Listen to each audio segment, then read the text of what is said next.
Tell me what you're looking at. I'm all the way down here on the street level, remember? Daddy, they look like ants. What? Ants, Daddy, ants. A whole army of them.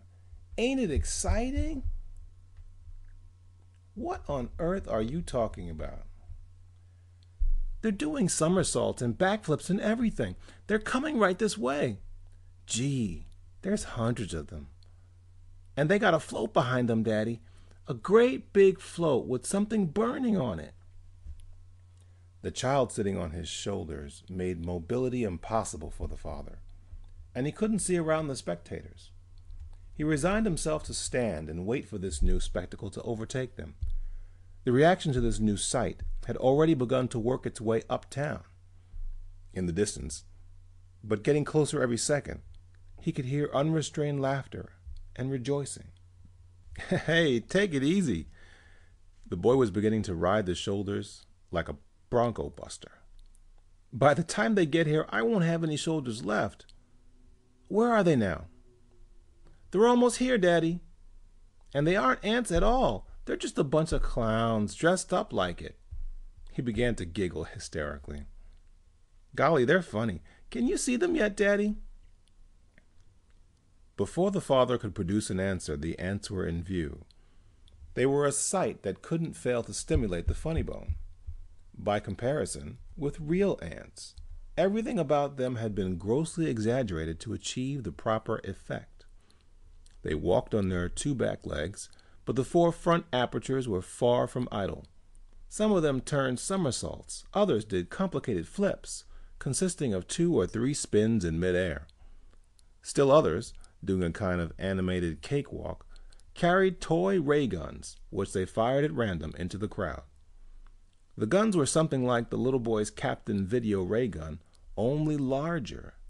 They emitted little streaks of blue sparks, which shone brightly but disappeared when contact was made with air. They were easily the hit of the parade, a 3-ring circus all by themselves, as they pranced and clowned their way up Fifth Avenue, giving the spectators a whale of a show that was completely new. The guests on the reviewing stand refrained from any hilarity until they saw the float that 4 of the ants were pulling behind them. It was in keeping with the rest of the nonsense that they were perpetrating. The float boasted 8 larger ray guns, 3 on each side and 2 in the rear, that fired the same fascinating blue sparks.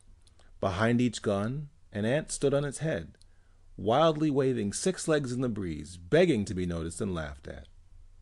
Above the guns, emblazoned in fiery orange letters, were the words Martian VFW. This was interpreted by one and all as a punchline and was treated accordingly. It was heartwarming to be able to see the president and so many other dignitaries abandon composure in favor of a good old-fashioned belly laugh. Daddy, I can't laugh anymore. The boy had to pause between every other word. My stomach hurts. Aren't they the funniest thing you ever saw? The father was too convulsed to be able to answer him. Daddy, one of them is coming this way. He's firing his Captain Video ray gun at us. The boy squeezed his father and held on tight. The father took a deep breath in order to be able to speak. Take your gun and fire back at him, son. Fire away. Go on, he's just being playful. He broke forth with another gust of laughter. I won't see anything as funny as this again if I live to be 100. The ant pranced over to where they were standing, firing its gun in every direction. The boy fired back. The ant took one look at the lad's gun and let out a long cackling sound which built to a crescendo and then stopped as though it had been turned off. The ant rejoined the group, and they continued on their merry way. The boy fired several shots into the float as it passed. He wanted to see if he could knock out the blazing orange letters, Martian VFW. The letters continued to burn, but in the boy's mind, he was certain he had made several direct hits. The boy and his father watched the float until it was out of sight. They knew there wouldn't be another attraction like those ants. They must have been real professionals, the father thought. Such teamwork, such precision. Each one of them having a specific job to do, and each doing it to perfection. After them, everything was bound to be anticlimactic. More marchers, more bands, a few more floats. The boy was beginning to tire. It had been a long day. Now everything was dull. "Daddy, I don't want to see any more. Let's go home." "We'll stay another 5 minutes."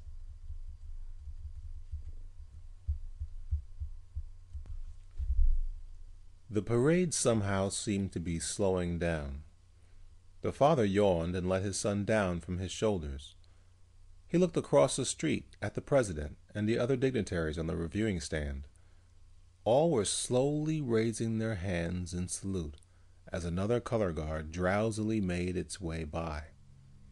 Soon, the last group in the parade was passing the review stand.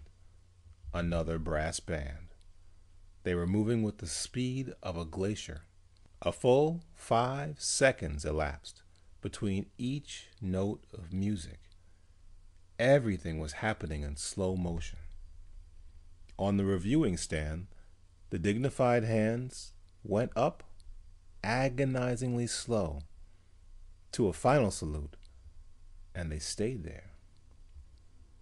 The greatest minds in the world stood motionless, unalterably still. Just as each wave of pandemonium had unfurled itself up Fifth Avenue during the parade, so now did silence take command. The little boy tugged at his father's coat. "Daddy, Daddy," he pleaded, "why has the parade stopped? I want to go home." His words came more slowly with each passing second, like a high-speed phonograph playing at 33 1/3 RPM. "Daddy, why don't you answer me, Daddy? Why don't..." His father never heard him.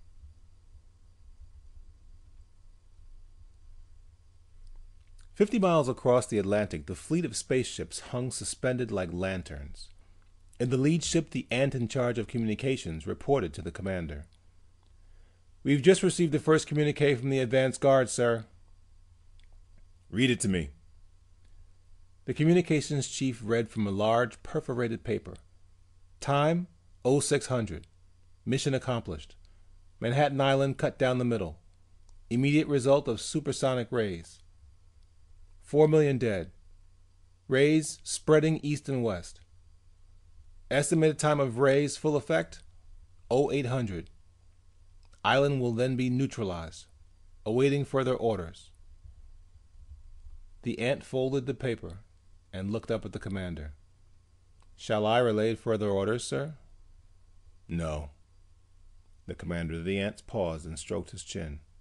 "We're moving in." The end.